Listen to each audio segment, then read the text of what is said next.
जय जिनेन्द्र। मैं ध्रुव हूँ, मुझे परिणति नमकर, बनी पूज्य परमात्मा। उसने सारे जग को बताया, परम पूज्य ध्रुव आत्मा। ये द्रव्य दृष्टि प्रकाश प्रश्नोत्तरी नामक ग्रंथ है। ये वस्तुतः इस नाम का कोई ग्रंथ तो नहीं था, लेकिन पूज्य सोगानी जी के पत्रों और उनकी चर्चाओं से चुने गए कुछ बोल जो मुरब्बी लालचंद भाई और मुरब्बी शशि भाई द्वारा संकलित किए गए थे, जिसका नाम था द्रव्य दृष्टि प्रकाश, उसमें करीब लगभग 90 प्रश्न पहले से थे, प्रश्नोत्तर के रूप में बोल दिए गए थे। तब हमें विचार आया था कुछ वर्ष पहले कि जब 90 बोलों पर प्रश्नोत्तर हो सकते हैं तो सभी बोलों पर क्यों नहीं। तो सहज में लगभग 1.5 वर्ष के अथक प्रयास के बाद यह उन सभी बोलों पर प्रश्नोत्तर बन चुके थे। जो प्रश्न पहले से ही थे उनको ज्यों को त्यों रखा गया है, जो प्रश्न नहीं थे मात्र बोल थे उन पर प्रश्न बनाए गए हैं। उसमें हमारा सहयोग काफी विद्वान और मुमुक्षुओं ने दिया है। पंडित अभय जी, पंडित अचल जी, पंडित निर्मल जी सागर और पंडित जलगांव वाले मधुकर जी आदि आदि अनेक विद्वान थे। वो अनेक साधर्मी थे जिन्होंने मार्गदर्शन भी किया तथा उनके बनाने में, उनको व्यवस्थित करने में सहयोग भी किया। हम उन सबके ऋणी हैं। देखिए, आज जिस प्रश्न की चर्चा करनी है उस लाइन में बहुधा मुमुक्षु चढ़े हुए हैं, ये शब्द कह दें तो कोई अतिशयोक्ति नहीं होगी, बुरा नहीं लगना चाहिए। क्या होता है कि आज आत्मानुभूति के नाम पे स्वाध्याय अथवा तत्व चर्चा ये कुछ लोग कम करते हैं। वैसे तो यदि तत्व चर्चा और मात्र स्वाध्याय में ही या मात्र सुनने में ही जो अटके हैं उनकी तो दिल्ली बहुत ही दूर है। लेकिन जो बहुधा अपने को नजदीक मानते हैं आत्मा के, और जिन्हें लगता है कि हम कुछ गहरे और सूक्ष्म आत्मार्थी हैं, ऐसे जीव चिंतन करते हैं, मनन करते हैं, घोलन करते हैं, घुटन करते हैं। मुरब्बी देवीलाल जी मेहता, जिनका नाम पूज्य गुरुदेव श्री प्रवचनों में अधिकांशता लेते रहते हैं, उदयपुर वाले, स्थानकवासी जैन होने के बाद में भी या डेरावासी जैन होने के बाद में भी श्वेतांबर पूज्य गुरुदेव श्री के प्रताप से दिगंबर धर्म अपनाया, अच्छे मुमुक्षु रहे। जीवन के बहुत समय तक वह सोनगढ़ में ही रहे। हिंदी धर्मशाला में चाली थी, वहाँ पर निवास करते थे, अपना खुद का मकान था उनका, और काफी चिंतन मनन घोलन करते थे। उन्हें भी निहाल भाई का परिचय था और निहाल भाई के बारे में उन्होंने काफी अच्छी इमेज रखी तथा बहुत तारीफ भी की है। लेकिन वो भजन चिंतन मनन घुटन तो काफी देते थे और उसकी एक प्रोसेस विधि भी बताते थे। हमारी उनसे प्रत्यक्ष चर्चा हुई थी। पहले सबसे पहले तो बैठते ही साथ हम कम से कम 3 बार या 9 बार मुखानंद पढ़ के पंच परमेश्वर को याद करके शांति से सुखासन या पद्मासन में बैठ जाए। इसके बाद सबसे पहले जो शरीर है इससे भिन्न आत्मा का विचार करें, क्योंकि ये जीव कुछ अपने चरम चक्षुओं से या अपने प्रकट ज्ञान से वर्तमान में देह ही दिखती है, उसी में एकत्व कर्तृत्व ममत्व लगता है, तो उससे भिन्नता का विचार करना चाहिए। और उससे भिन्नता के विचार के लिए अनेक हेतु इस जीव को स्वयं को देना चाहिए। प्रथम बात कि ये देह तुम्हारा कहना नहीं मानता है, ये देह तुम्हारी आज्ञा के अनुकूल नहीं चलता है, और इस देह में तुम्हारा कुछ भी कर्तृत्व नहीं चलता है। जब तुम्हें लगता है कि हमने हाथ उठाया, हमने भोजन किया, हम बोले, हम चले, हम लेटे, हम खड़े हुए, उस समय भी वह देह अपनी स्वतंत्र योग्यता से वह पुद्गल परमाणु उस आकार रूप परिणमित हुए हैं। उसी काल उनका स्वतंत्रता से परिणमन का काल, और उसी काल तुम्हारा उस रूप विचारने का काल, और दोनों की एक काल प्रत्याशक्ति से तुम्हें भ्रम होना कि हमने देह का अमुक कार्य किया है। वस्तु स्थिति ऐसी है कि दोनों की भिन्न भिन्न परिणमन है, एक का दूसरे में किंचित मात्र भी हस्तक्षेप नहीं है। हाँ, ये सत्य है कि यहाँ पर तुम्हें राग जरूर आया था और वहाँ पर स्वतंत्रता से देह में उस रूप परिणमन होना था, लेकिन देह के परिणमन को देह से न विचार के मेरे से हुआ है, इस भ्रम से मिथ्यात्व का तुम सेवन कर रहे हो और आत्मा से दूर रह रहे हो। तब वो कहते थे कि पहले देह से सबसे पहले भिन्नता का विचार, फिर कहते थे पुण्य पाप से और राग द्वेष इच्छाओं से विकल्पों से भिन्नता का विचार, क्योंकि विकल्प का कर्ता आश्रय और बंध तत्व है और ये आकुलता रूप है। तो ये तुम करते नहीं हो, कर्ता एक अलग तत्व है, तुम मात्र जानते हो, तुम्हारे ज्ञान में निमित्त होते हैं और तुम ऐसा ना मान के उनके कर्ता बनते हो, ये अज्ञानता है। इसके बीच में कभी कभी वो 8 कर्मों से भी भिन्न का विचार करते थे। हमने उनसे कहा था कि देखो 8 कर्म तो मुझे हम लोगों को किसी भी रूप में दिखाई नहीं देते हैं, इसलिए उनसे भिन्नता का विचार कैसे करें हम। तब उन्होंने कहा था विकल्प से, राग द्वेष पुण्य पाप से भिन्नता का विचार करो। अब हम ये देखें जरा कि उनके माने राग द्वेष पुण्य पाप विकल्प से भिन्नता के विचार के लिए हेतु ऐसा है कि तुम बुद्धि पूर्वक पुण्य परिणाम करना चाहते हो और बैठे हुए हो, चाहे गुरुदेव के प्रवचन में या पूजा करने अथवा सत्समागम में अथवा कोई शास्त्र स्वाध्याय आप कर रहे हो, और उसी समय कभी कभी तीव्र से तीव्र पाप का विचार भी आ जाता है। यहाँ तक कि जो नहीं करना चाहिए, जो नहीं आपने कभी जिंदगी में भी नहीं सोचा हो कि हम ऐसा करेंगे, वो भी विचार आ जाते हैं। कभी धंधे व्यापार में बैठे हो अर्थात आपकी परिणति, आपने बुद्धिपूर्वक धंधे व्यापार ऑफिस में हो और वहाँ भी वेद विज्ञान चलने लगता है, संसार की असारता असुचिता का ज्ञान आता है। उससे क्या सिद्ध होता है कि आपके करने से तो नहीं हो रहे हैं ना पुण्य पाप के परिणाम। और दूसरी बात कि ये पुण्य पाप के परिणाम जो भी जीव करता है वो सुख बुद्धि के हेतु को रख के करता है, तो इसका भी विचार करें। ये तो उन्होंने नहीं कहा था, ये तो हम बता रहे हैं आपको। इसका ही विचार करें, कौन से पाप परिणाम में सुख है और कौन से पुण्य परिणाम में सुख है। हाँ, सुख का भ्रम अज्ञानियों को अवश्य होता है, सुख नहीं होता है। सुख तो एकमात्र ज्ञायक आत्मा में है और कहीं भी सुख नहीं है।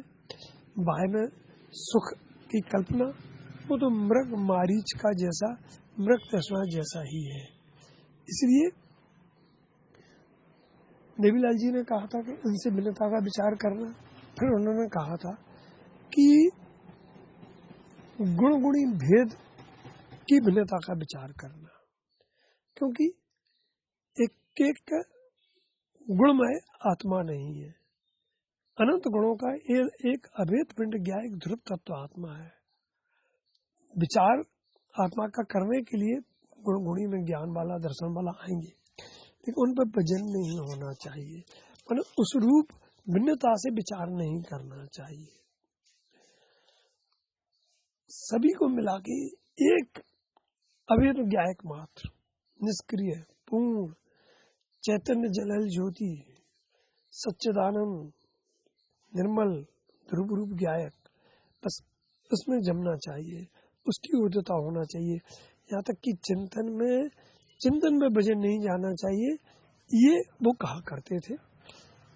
हम आपको ये बता रहे हैं कि अंत में उन्होंने गुणगुणी भेद के निषेध का करके पर्याय मात्र से भिन्न एक ध्रुव ज्ञायक का विचार करें। अब यहाँ तक वो कहते हैं ऐसा विचार करते करते विचार श्रेणी टूट जाएगी और निर्विकल्पता हो जाएगी अथवा शुद्धोपयोग हो जाएगा। हमने उनसे कई बार पूछा कि आपको कितनी बार हुआ, क्योंकि उनका रूम हमारा रूम पास पास में था, अक्सर हम उनके पास जाया करते थे। कुछ समय के लिए हमने जब ये मकान जिसमें आज हम रह रहे हैं खरीदना था तो ब्याज पे उनसे पैसा भी लिया था, उन्होंने समय से ब्याज भी देते रहते थे, पूरा पैसा वापस भी कर दिया था। तो हम ये कहना चाहते हैं आपको भैया कि जब उनसे पूछा तो कहले निर्विकल्पता तो आज भी नहीं हुई, लेकिन हम इसी मार्ग में लगे हुए हैं। बस यहाँ से इस प्रश्न का शुरुआत होती है। देखिए प्रश्न क्या है, एक मिनट बाद हम पुनः प्रारंभ करते हैं। हाँ देखिए, ये बात प्रश्न ऐसा है कि आत्मानुभूति हेतु चिंतन तो करना चाहिए ना। ये आज काफी ध्यान की शिविर लगते हैं, चिंतन मनन का उपदेश भी चलता है, और लोग सोनगढ़ में तो काफी भाई और बहन ब्रह्मचारी बहनें एक एक डेढ़ दो दो घंटे मंदिर में बैठा करती हैं, और जो उन्हें देखा करते हैं, उनके परिचय में रहते हैं तो उनसे तारीफ भी करते हैं। हमसे भी कई बार शिक्षा देते हैं कि समामुख बहन देखो या अमुक भाई देखो 2-2 घंटे चिंतन किया करते हैं, आप क्यों नहीं करते हो। हमने कहा भाई होता है, ऐसा नहीं है, वो मंदिर में करते हैं, हम दुकान पर करते हैं। तुम्हें लगता है कि मंदिर में बैठ के ही चिंतन होता है, तो मुझे तो ऐसा नहीं लगता है। मंदिर में बैठ के हमारे परिणाम बिगड़ सकते हैं और घर में भी बैठ के परिणाम सुधर सकते हैं, और हम तो इस चिंतन वाली भूमिका से पार है ना। तुम वहाँ क्यों नहीं देखते हो जहाँ हमारी ऊर्ध्वता बढ़ रही है, जहाँ हमारा भजन है, जहाँ हमारा एकत्व होने का प्रयास है, वहाँ देखो ना। खैर मुझे अपनी बात ज्यादा नहीं कहनी है, हम तो ये बताना चाहते हैं कि जब ऐसा प्रश्न सोगानी से पूछा गया तो पूज्य सोगानी जी का उत्तर सुनिए। चिंतन भी भट्टी सा लगना चाहिए, वही भी दुख भाव लगे तो वहां से हट सकेंगे। अरे क्या कह रहे हैं सोगानी जी, हम तो सोचते थे कि आत्मानुभूति के चिंतन करें, और आप कह रहे हो चिंतन से हटेंगे तो आत्मानुभूति होगी। क्योंकि चिंतन को ही जिसने उपाधि मान लिया है, कर्तव्य मान लिया है, साधन मान लिया है, मार्ग मान लिया है, वो उसको छोड़ेगा कैसे। देखो चिंतन की भूमिका में ही छूटता है। धंधे व्यापार करने का नाम चिंतन छोड़ना नहीं है, वो तो अशुभ प्रवृत्ति है, वो तो और पतितपना है। वस्तुतः चिंतन ऐसा हो जिसमें चिंतन का निषेध हो, क्योंकि निश्चय व्यवहार में जो संबंध है वो प्रतिपाद और प्रतिपादक संबंध है, और व्यवहार और निश्चय में जो संबंध है वो निषेध निषेधक संबंध है। तो यहाँ पर चिंतन और चिंतन में एक ऐसा संबंध है जिसका नाम है निषेध निषेधक संबंध, कि ध्रुव का चिंतन पर्याय वाले चिंतन का निषेध करता है, गुणभेद के चिंतन का निषेध करता है, विभाव के चिंतन का निषेध करता है, तो संयोग के चिंतनों का निषेध करता है। संयोग, विभाव, गुणभेद एक समय की पर्याय के जो चिंतन चलते हैं ना, उन सब का निषेध ज्ञायक का चिंतन करता है, अभेद का चिंतन करता है। तो चिंतन और चिंतन में भेद भी है और निषेध निषेधक संबंध भी है। तो सुगानी जी ये कहना चाहते हैं कि वो चिंतन छूट करके निश्चिंत दशा या निर्विकल्प दशा कब आएगी आपको, उसका वर्णन, उसका स्वरूप यहाँ सुगानी जी बता रहे हैं कि चिंतन भी भट्टी सा लगना चाहिए। अब देखो जरा, आप कभी जानबूझ के किसी जलती हुई वस्तु को आप छुओ। अभी 2-4 दिन पहले हमारी बेटी की बेटी आई थी, तावड़ी गर्म थी, तवा जिसे बोलते हैं, उसकी नानी ने उतार के नीचे रखा और उसने एकाएक हाथ रख पकड़ दिया। तो जब पकड़ा तो जल गई, गर्म तो था ही। अब उसे कैसा दुख होता है? ऐसा दुख आप जब शांति से मंदिरों में, घर में अथवा किसी तीर्थ क्षेत्र पे जाके आत्मा का चिंतन करने बैठते हो तो ऐसा दुख का महसूस करो। मैं ये क्या कर रहा हूँ? क्योंकि मैं निष्क्रिय तत्व हूँ, मैं ध्रुव तत्व हूँ, मैं एक रूप तत्व हूँ, मैं पूर्ण तत्व हूँ। आज 18वीं बार के दूसरा प्रवचन पूज्य गुरुदेव जी का चला, पहले और दूसरे कलश पे एक बात मुझे आज बहुत अच्छी अपील की। हम ये देखें कि हम और आप सब त्रिकाली ध्रुव को बीतरागी मानने तो तैयार है। जब आप बीतरागी मानेंगे तो जो बीतरागी होता है वह सर्वज्ञ भी होता है, क्योंकि जब 12वें गुणस्थान में बीतरागता आती है तो जगन अंतर्मूर्ति भी व्यतीत नहीं होता, अर्थात नैनो मिनी सेकंड भी व्यतीत नहीं होता, वो केवल ज्ञान हो जाता है। और केवल ज्ञान कोई बाहर से थोड़ी आता है, 8 कर्मों के मैंने 4 घाती कर्मों के अभाव में से थोड़ी आता है, या गाना बड़ी कर्म के अभाव में से थोड़ी आता है, बल्कि स्वभाव में होता तो आता है। तो जो सर्वज्ञता है वो अभी विद्यमान है ध्रुव में। मैंने आत्मा को बीतरागी है तो गुरुदेव के प्रताप से खूब गले उतर गई, लेकिन वर्तमान में त्रिकाली ध्रुव सर्वज्ञ है, ये गले उतारो। क्योंकि सर्वज्ञ को हमें तो 3 काल 3 लोक से का जानना, उससे इतना जोड़ दिया गया है, इतना संबंध स्थापित किया है कि उसके बिना हमें मैंने सर्वज्ञपना दिखते ही नहीं है। ज्ञान ज्ञान को जानता है। 320वीं गाथा में गुरुदेव ने स्पष्ट लिया कि ध्रुव ध्रुव को जानता है, ध्रुव में ध्रुव का जानना पड़ा हुआ है। 1-2 जगह और भी लिया है नियम सार आदि के प्रवचनों में गुरुदेव ने कभी कभी, लेकिन 320 गाथा में के प्रवचन में ध्येय पूर्वक गे में स्पष्ट कहा है। भाई श्री प्रकाश भाई जी ने और भाई चेतन भाई जी ने इस बात को अच्छे ढंग से स्पष्ट भी किया है। हमने भी जब 320वीं गाथा का स्पष्टीकरण भेजा था उस समय भी हमने कहा था कि जो जानन वाला तत्व है वह यदि नहीं जाने तो ये जानन वाला कैसे सिद्ध होगा? मतलब अपरिणामी रहे तो अपरिणामी रह के भी जानता है, वो उसमें उत्पाद है जैसा जानना नहीं है, लेकिन जानने वाला है तो जान रहा है ना। मैं आपसे कहूं कि पेट में रहने वाला मनुष्य है कि बंदर के गधा? ये माँ के अभी पेट में है तो मनुष्य। आप कहो साहब बाहर में तो कुछ नहीं दिख रहा है, तो नहीं दिख रहा है लेकिन है तो मनुष्य। इसी प्रकार वह ध्रुव बाहर में कुछ नहीं जान रहा है लेकिन जानन स्वरूप है, भाई साहब सर्वज्ञ स्वरूप है वो। अर्थात लोकालोक को एक साथ जाने, ये तो छोड़ दो, बल्कि जानने का पूर्ण विकास, उसका नाम सर्वज्ञता है। और ऐसा अंदर में इतना विकसित ज्ञान अपेक्षा से तत्व ध्रुव तत्व है। आप इतना विकसित, इतना शुद्ध, इतना महान यदि ज्ञायक को नहीं मानोगे, ध्रुव को नहीं मानोगे तो पर्याय में सर्वज्ञता नहीं आएगी। आपकी श्रद्धा ही नहीं फलित होगी, श्रद्धा ही निर्मल नहीं होगी। क्योंकि जितनी महान वस्तु है उसको उतनी महानता से स्वीकार करो तो ही वस्तु की कीमत होती है और वस्तु प्राप्त होती है। यदि आप वस्तु को उतनी महानता से स्वीकार नहीं करोगे तो न वस्तु प्राप्त होगी, न आपका श्रद्धा वहां लग पाएगी। क्योंकि श्रद्धा अभेद और पूर्ण में लगती है, तो आपको अभेद और पूर्ण ज्ञान को ध्रुव को मानना पड़ेगा। और सर्वज्ञ के बिना के तो पूर्णता होती नहीं है। इसलिए हम ध्रुव अपेक्षा से सर्वज्ञ हैं। इसकी चर्चा फिर कभी करेंगे। अभी तो ये प्रश्न जो चल रहा है ये देखें कि दुख भाव लगे तो वहां से हट सकेंगे नहीं, तो वहां से क्यों खिसकेंगे? हम चिंतन करने में वह व्यतीत हो जाएगा।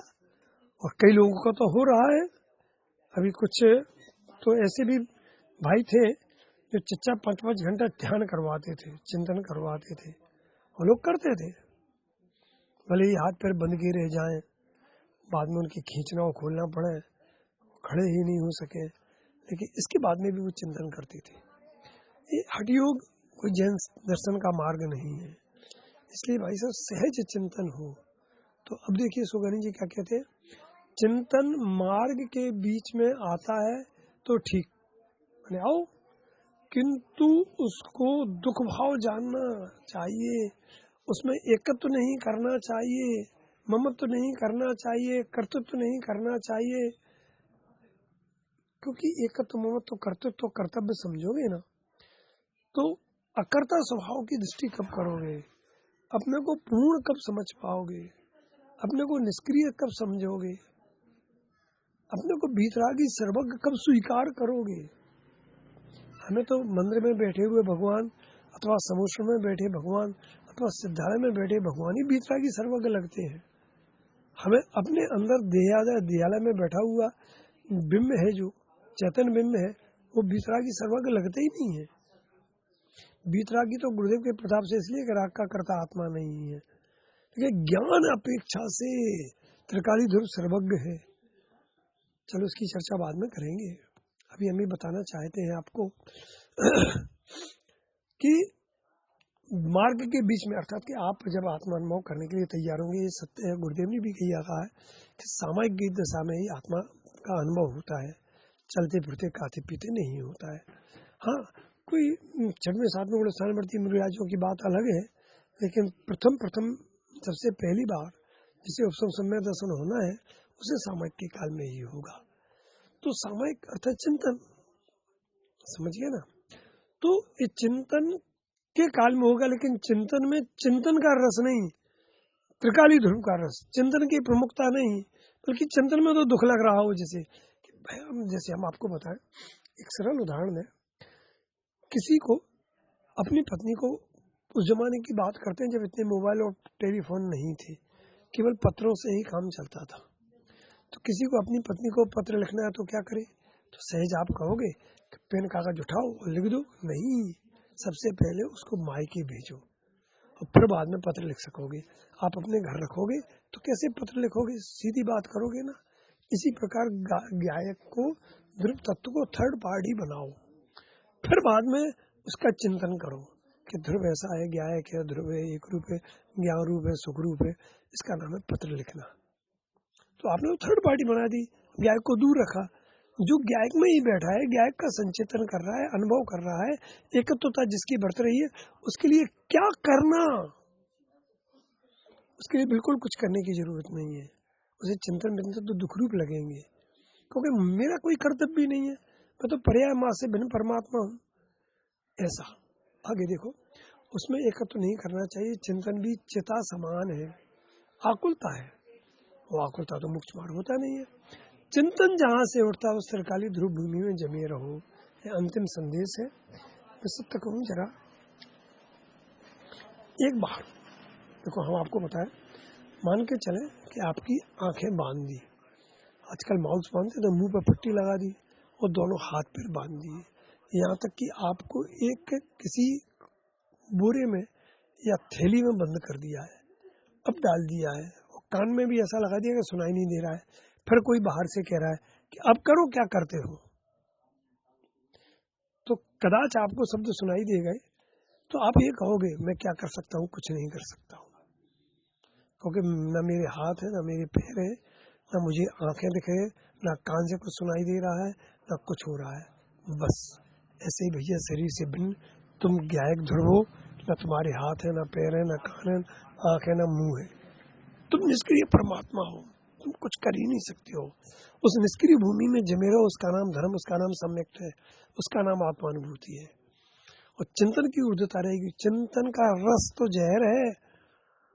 ऐसे हमारे कई साथी थे, नाम नहीं बताएंगे, जो बार बार ये कहा करते थे कि चिंतन की भूमिका को स्वीकारना चाहिए, नकारना नहीं चाहिए, उसकी भी महिमा लानी चाहिए, उसकी भी सत्ता स्वीकार करना चाहिए। भाई साहब, विकल्पों की सत्ता, आकुलता की सत्ता, तो ये सुगानी जी क्या कह रहे हैं, चिंतन चिता समान है, आकुलता है, चिंतन जहाँ से उठती है उस काली भूमि में जमे रहो, अर्थात मुझे कुछ नहीं करना है, ऐसा मैं निष्क्रिय वर्तमान में वीतरागी सर्वज्ञ परमात्मा हूँ, ऐसी अपनी ध्रुव वीतरागी सर्वज्ञता को सब पहचाने, महिमा लाए, रुचि लाए और कुछ नहीं करना है ये निर्णय करें बस।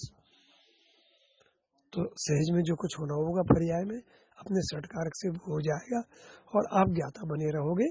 जय जिनेन्द्र। जावाणी के ज्ञान थे, सुझे लोकालोक, सुवाणी मस्तक सदा देतु लोक। जिनवाणी मात की जय।